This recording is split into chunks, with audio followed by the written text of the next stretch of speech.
Shiny object syndrome and learning for the sake of learning can absolutely kill your business. I'm Riley McGee, and this is Ped Parisman. We've each built multiple six-figure businesses, and we have 30 years between us working in the coaching, consulting, and facilitation spaces. In this behind-the-scenes episode of the Change Champions podcast, we're going to talk about the real cost of change and experimentation, the lessons we've learned from it, sometimes relearned from it, and what we've done to course correct. Well, when it comes to change, I know that we both of us are like learning geeks. We like learning new things, and a lot of our That's clients are fair. probably the same, I'd That's say, fair. and Yeah. probably a lot of you listening. At least that's a thread that I see in a lot of the people that we work with. We care about growth, and part of that growth is us learning new things. And when it comes to learning new things for our own businesses, I know that we can get dazzled by this marketing strategy or that marketing strategy. And yet, every time we do this, there's something that we sometimes end up doing inadvertently, which is putting all of our attention into the thing that we're learning and dropping the ball on the things that we've already learned and figured out how to make work. And that is a challenge, as we have learned recently. Yeah, it started to make me think that maybe this is actually an episode on multitasking, which my wife Oh, tells me I'm not very good at. maybe, maybe that's another lesson. But actually, I feel like I don't know. Does that make sense? It's like you can only put your focus on so many things at a time, right? Like that's why I thought of multitasking. Um, yeah. yeah. Yeah, that makes sense. Okay. So then, Yeah. if that is not a advisable thing to do, then the question's really like, where should you be putting your focus? And when you do shift your focus, what is the cost? I feel like that kind of captures what we've just gone through that we can share today. Does that feel Yeah. fair? Shall we share? Shall we just cut to the chase and share what it is that we've learned? Go for it. Well, it comes down to there's so many different things you can do in your business. And one of the most important things you can do in your business is to get clients, because without clients, you don't have a business. The business, it's it's a machine that is fueled by income that gets given to Yeah, you by cash is clients. the life is the blood of any business, right? Cash Yeah. flow. That's what And people say. without that, you can't even do the work that you want to do and have the impact you want to have. So that's like primary focus of a business is get clients and serve them, right? And for us, we have quite systematically put together a methodology that helps get clients. Yeah. We share that with our clients. Yes. Yeah. Like it's a foundation of how we both build our businesses. And yet, there's also lots of other ways to get clients, which is the thing that we've been experimenting with Yeah. to Do our you want to just detriment. name? Do you want to name all of them real quick? Because we've done a lot of experiments. Can you remember all of them? How about this? I'll just name the broad buckets and then Sure. you can talk about the specific strategy. So the three broad buckets of getting clients is reaching out to people one to one, with people you know, people you don't know, creating content that attracts people to you. And that's so if reaching out to people one to one was a one to one thing, content is a one to many thing. And then the third piece is another one to many thing, but instead of creating content and spending time on that, what you're doing is paying money to put adverts in front of people. So those are three kind of broad buckets. So do you want to Yeah, and just share like what? to share some specifics for people, like maybe that you've tried this before or you've heard of this before.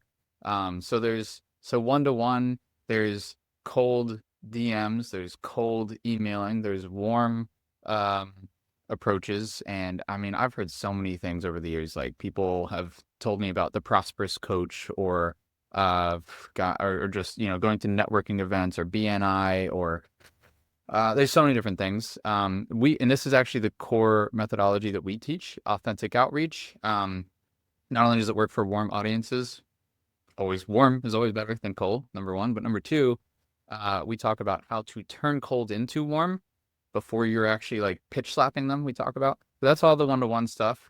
Um, and then the one-to-many, you talked about content, but there's also events and communities, and so there's kind of different flavors of that.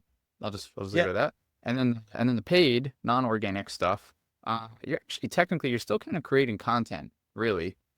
true. Um, That's very true. yeah, it's just that you're paying for the reach.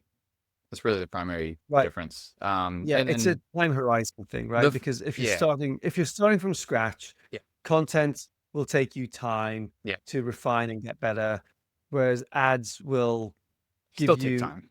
you- it'll still take time, but and more money. Yes, It's just the time horizon can be shorter because condensed. you Yeah, can yeah, because you got the analytics that you can analyze. You got the figures that you can analyze to work out right. what phrases or messaging works quicker than say organic Right, but content it's does. it's like a pay to play. Yeah, so you can like the more money you spend, the faster you can move. Another micro lesson we learned there is you can burn through cash really quick. I tell clients that now all the time when they're looking at ads. I'm like, unless you're going to spend at least 5K per month, yeah, probably not worth going down that Yeah. path. Um, there's one other thing I wanted to say about the ads. But yeah, messaging, compress the timeline, pay to play, and maybe we covered it. Anyway, there's a lot of difference. And then partnerships we talked about in past episodes, which is kind of the one to many camp as well. So there's a lot of experimenting that we've done over really like the last 18 months ish, Yeah. something like that. Um, and the reason, so okay, here's all the things we've done, and now the lessons learned. Yes. Um, and actually, part of the reason I just feel like this might be useful to share. I think part of the reason, and I'd love to hear your take on this, Pet, because for me, I knew that like we both built six-figure businesses separate before we even brought, became co-founders and pulled our businesses together and built the Leverage Accelerator program, as it is today. And yet, that takes you from, 0 to 100,000. But I have always questioned how high can you go with that approach? Like, I know that a lot of our clients are in that 0 to, like, they would love to get to the six-figure space. Amazing. But sometimes we get questions about, like, how can I move faster? How can I go further? How can, those kinds of things. Or how can I make this scalable, more leveraged, more, and, so we're always looking for more components of leverage. And we've got loads of things. I'm not going to get into all the details now, but that's part of why I felt like we were experimenting, was to kind of expand our scope and reach, and to take those lessons and bring them into our accelerator program for our clients. But Right. there's a cost. So before we talk about the cost, of just, I mean, the experiments on their own, like we talked about the cost of ads, or Yeah. the cost of learning joining a program to learn, or getting more, a course, mentorship. Like those are fixed costs on the front end. There's some back end costs that people don't tell you about. But do you feel like is there any other thinking, reasoning that you think I missed? No, all to say that for maybe the specifics of in us trying to experiment with different ways of scaling our marketing, what we stopped doing is the thing that worked. And when we're talking about cost, actually, maybe do you want to just like finish your thoughts around what the costs are? Yeah, well, it's kind of opportunity cost is the biggest one. So there's the fixed costs of whatever the system or thing or path is up Yeah. front. Hopefully that makes sense for people. I'm just gonna leave it at that. But then the opportunity cost and the back end cost is like, if you, I'll try to put this in super simple numbers. If you know that you put in X number of hours and you get out Y dollars of income, 6 weeks down the road, then like there's that lag period. I'll circle back to that. But that means like, I don't know, I put in 10 hours a week, I get out 10K per month. Let's just call it at that. Um, or leave it at that. So that means like any hours that you are not spending on those things and you're spending on other unknowns, you are missing out on that 10K per month. So like that's It that's the is. real that's the real cost of change. And I think the big mistake that we made was as we experimented to try to find things where it's put in 10 hours and get out 20K or 30K or, whatever per month, um, the higher reach, higher leverage, we subtracted or detracted from those hours Yeah. that we know work. And so that's the cost. That we were like, oh shit, we stopped doing these things that we know work. Work. Authentic outreach, especially, Two things that came to my mind as you're saying this, Riley. One is, first of all, we tell our clients not to take their foot off the gas or yeah, the pedal, the pedal, whatever the it is, right? petrol. I'm trying to be all American, right? And yet we basically did the thing that we tell our clients not to do. And we've been really honest with them recently, and we're really being honest here as well. And sometimes these are the lessons that we just need to keep relearning. Secondly, though, I wonder whether we tricked ourselves into thinking that by not continuing to do the things that we were working on, we were investing in a new system that we essentially put a lot of maybe more eggs in that basket inadvertently. Like I'm thinking about it from a subconscious level because I think if I take our mind, take my mind back to our conversations, we're going, what is the biggest priority right now? It's like it is to work on these new things, and so you know, the New experiment. tasks Yeah. were yeah, experiment. Let's just like throw, we can move faster towards that end, and yeah, so I maybe we tricked ourselves. We actually knew that there was a cost, but we saw it as an investment. Yeah, actually, I love that framing because the truth is it is an investment. It is an And investment, yeah, and that's what we take away from the fact that we've built something that's beginning to work. yeah, I mean, shit, we had one experiment that booked 27 calls for us. So there's like if so if you're listening or watching and you want to have something that can book in more calls, then like we're figuring that out for you. um I mean, and it's like one of the things that it's important to look at. Ped, can you still hear me? Yeah, I can still hear you. Technical difficulties aside, what I was saying was like it is an investment, and the learning that we have gotten from it is like I don't think there's any learning that can't pay dividends later. I'll put it that way. But it's the later part that we have to be realistic about um because the truth is like we're not billionaire startup founder or had like massive exits. Like we have a limited number, like most people, a limited amount of time and resource and cash. And so like that's why for us when we were experimenting with ads, it's like, well, we can only test this for so long before we're going to run out of cash and we have to end the experiment.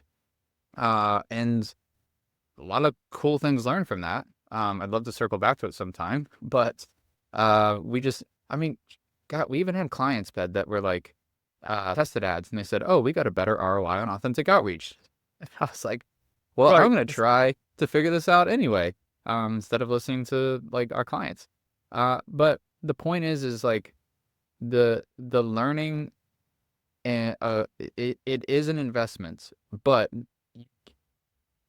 investments are best made with like the surplus. Like if you, so I guess my point is like maybe I even shouldn't even say investment.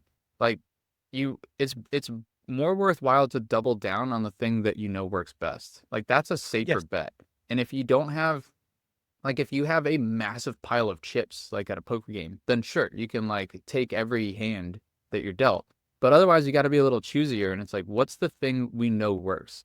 And the same thing we teach our clients is like we have You so many know, client results that works over and over and over again, and we decided to steal hours away from the thing that works. Like I feel well, like an it idiot. also comes back to, and we didn't make this up, but I'm going to say we got it from Alex Ramosi. I don't know where he got it from. More, better, new. Yep. Do you want to just We, explain that real quick if no one's heard of yeah. what that is? Oh, just to pick up on what you were saying, Riley. So when you when you're thinking about how to grow your business, first do more of the things that you know work until you hit capacity. Then do it better. And then only once you've hit, like, this is as good as it's going to get with the capacity that I've got, that's when you try something new. And the reason why it's in that order and what we keep learning is when you do something new, there's a lot of unknowns, right? So and also that, like you said earlier, there's the time and effort to just set it up in the first place. If there's a system that you're going to set up, if there's copy you've got to write, all of these things just take time, especially time to then just to get it even right, for all the, I don't know, the automations and the zaps to work, or even just for the copy to be compelling enough to drive action. If you're, for example, like a new email sequence for off the back of a lead magnet that you're advertising on, Yeah. or on Facebook or Instagram, which means also learning how the whole ads thing works. It's a huge upfront cost, There's a and learning then curve. it's a Like learning curve, there's and always a you learning get curve. exactly. Um, and so, given that there's all those unknowns, or like how long is it going to take me to learn this, and how long is it going to take me to optimize that? Then instead of jumping straight to new, do more of what works, then do it better. And yeah, I I don't know where I don't know. I'd love to know your thoughts on that. Like, where on that do you feel like we dropped the ball? We were doing more. I hope this makes sense for people. Like, so authentic outreach is like the primary, and we talk about a lot of things like insider selling and collaborative value creation. We've got all these different frameworks and approaches, but like all in all, um it's a relationship first approach to sales. And we've invested and still do. To be fair, it's not like when you say take your foot off it, it's not like it went to absolutely zero. Zero. It didn't go to wall. But it wasn't enough. And um we it was going well, and we had capacity, but instead of investing the rest of that capacity into what we knew was working well, we invested it into trying some new things, which is essentially shiny object syndrome. So we fell victim to that. Uh, now, I still like the idea of what we're trying to do, and some of those things are still, like I said, paying dividends. Like we've for example, you've been working on the content machine. And so that, for people who have no idea what I'm talking about, um, part of our approach does involve some one-to-many strategies for creating new conversations and new opportunities for your pipeline and your business development. And so that is something that has gone well for us, and we've documented, and we're now going to be bringing into um, our curriculum to share with our clients. So I would call that a win. However, the business is like, it's like a baby that like you have to baby it. You have to feed it. You have to make sure you're giving it enough cash flow, 3 times a day, and or Yeah, yeah, whatever yeah. your meal. I don't know. You actually know how many. I've got a puppy. You've got an infant. So Yeah, yeah, yeah. um we feed our puppy 3 times a day. Point being, it we should have invested more into that first. And do I have any regrets? No. I'd say, like, yeah, lessons learned, but I'm not going to make that mistake again. And so this probably starts to segue into what we've done to correct the mistakes. But I'm just wondering, is there anything else, like, if people are listening and they're thinking like, oh, no big deal, or oh, maybe I should go try ads, or I don't know. Is there any other costs that we haven't covered? Just a follow up what the task switching thing, the multitasking that you were talking about earlier. I'd just say that there is a mental and emotional toll of task switching. There's this decision fatigue, and that's, like, pretty well documented. Um, Yeah. and that's probably the only aspect of it that maybe we haven't covered, and it probably could leave it there because people Well, get it. but yeah, so really, I mean, that's all of your resources, right? Like it can cost all of, so we talked about the money component, like financial resources. Yeah. Um, you are investing time, it does take more time. There's a learning curve for anything new. There's a steeper learning curve than if you try to just get better at something or do more of Yeah. something that already works.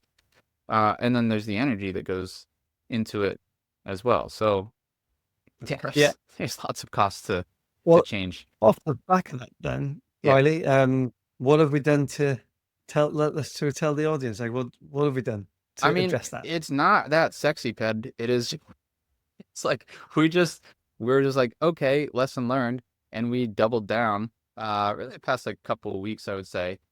We doubled down on the things that we know work. So for us, we're like, all right, let's go back to authentic outreach. Let's just make sure that we're actually, eating our own dog Eating our food, own dog. essentially. Yeah. Oh, that's exactly it.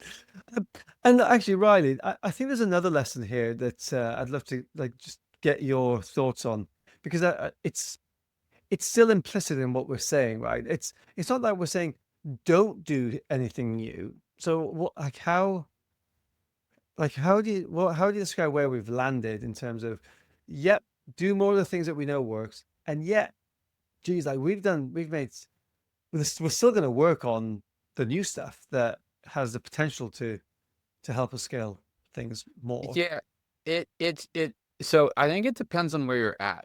So hopefully this answers your question and for people listening here, because I think if you are just starting out, and by starting out, I don't like we've worked with people who've been in business for like 20 years, um, 30 years, actually. I'm thinking about some specific clients. So sometimes it's like a new service, a new offering, a new niche or industry or avatar. Like it's really just anything new. If you're trying to build something, period, and what you are doing is not currently working, in that space, it's like new, new, new, new, new. You don't want to do more of something that's not working. The challenge there is knowing how much do you have to do in order for it to work.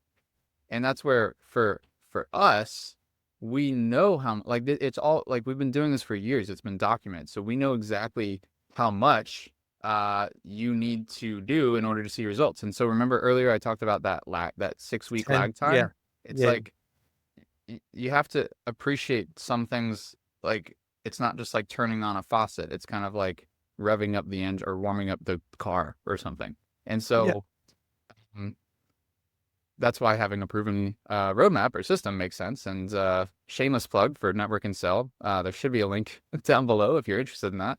We share that with our clients, but it's that's a different space than where we were, which is again like already earning six figures, already knowing what works, and we had capacity to do more.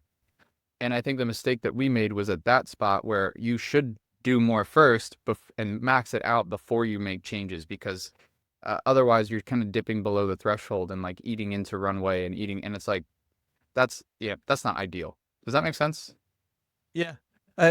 My interpretation of that and what I'm taking away from our learning is that do, when we've documented the amount of time that that input output equation essentially from like one method of getting clients or our authentic outreach method, then in a way that the the better part of it has been optimized. Like we know that there's a certain amount of time we've got to spend each day across the week for that to give us the kind of the client goals or the revenue goals. Yep. And what we've got to then do is then prioritize the other parts of our week. So of course we've got clients like helping our clients out, the client fulfillment.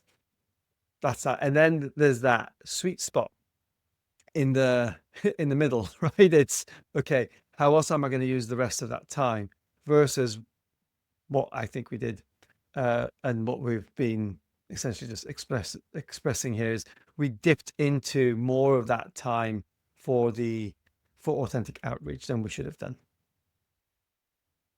Yeah. I think you Yeah. covered it. So don't make that mistake, people. Yeah. Do more of the things that work.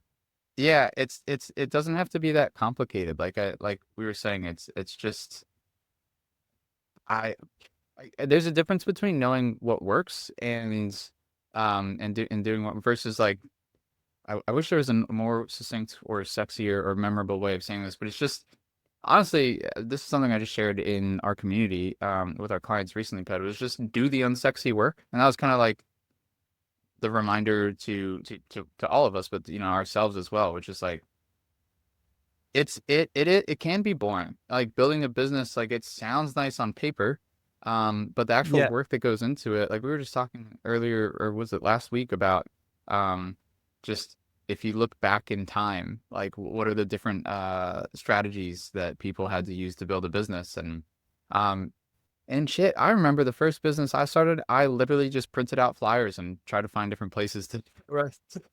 to put the flyers. So there's more sophisticated ways, but no matter what, like it takes time. You got to put in the time, and so that's what we've dedicated ourselves to is not thinking that we're I don't know above the system or above business development, and you just got to put in the time and time into huge caveat is time into the stuff that works.